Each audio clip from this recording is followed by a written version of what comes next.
When something in your body starts hurting, the very first thing most people do is open their phone and start searching.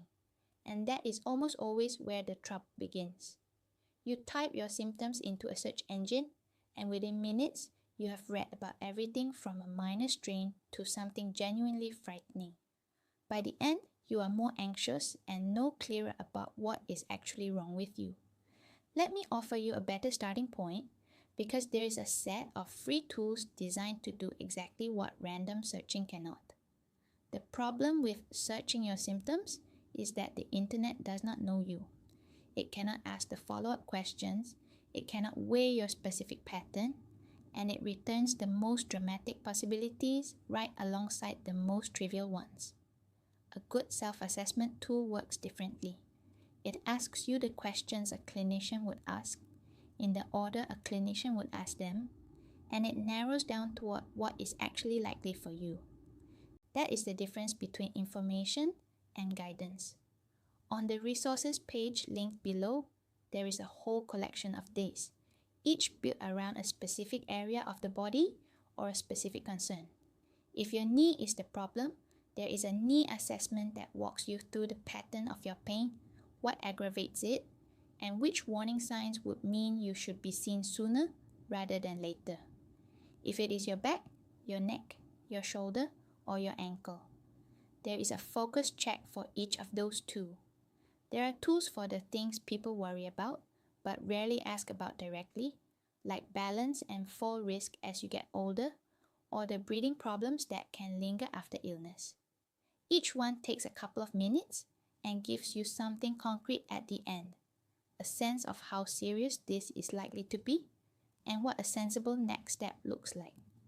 That is the part that matters most. These tools are not built to diagnose you definitively, and they will never replace a hands-on assessment when one is genuinely needed.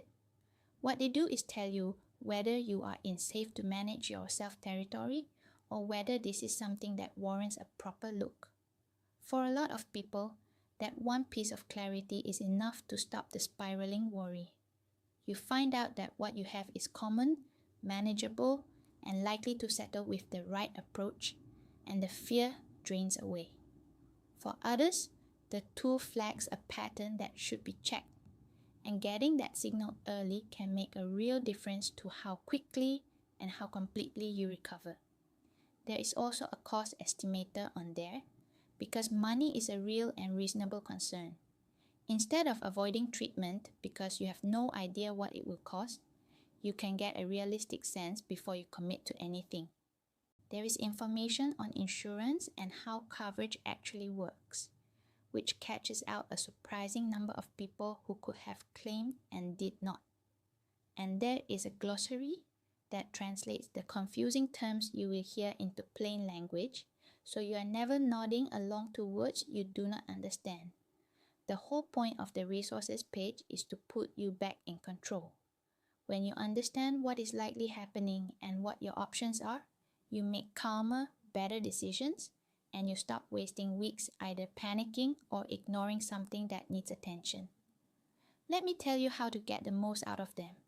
Pick the tool that matches your main concern and answer it honestly, even the questions you would rather not think about, because the value comes from an accurate picture, not a reassuring one.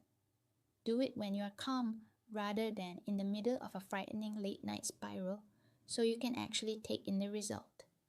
And treat the outcome as a starting point for a decision, not a final verdict. If a tool tells you that what you have is common and self-manageable, use the exercise resources on the same page to start doing something about it straight away. If it flags something worth checking, do not sit on that for weeks hoping it goes away, because early action almost always means a faster and more complete recovery. The reason I point people here rather than to a search engine is that these tools were built by clinicians to ask the right questions in the right order. They are not trying to frighten you into anything or sell you a miracle. They are trying to give you the same kind of structured thinking a good clinician would walk you through in the first few minutes of an appointment. That structure is exactly what random searching can never give you. So before your next late night symptom search sends you down another rabbit hole, start with the tools linked below instead. They are free, they take minutes, and they are built to give you answers rather than alarm. It is a far better first step than the search bar, and it costs you nothing to find out where you really stand.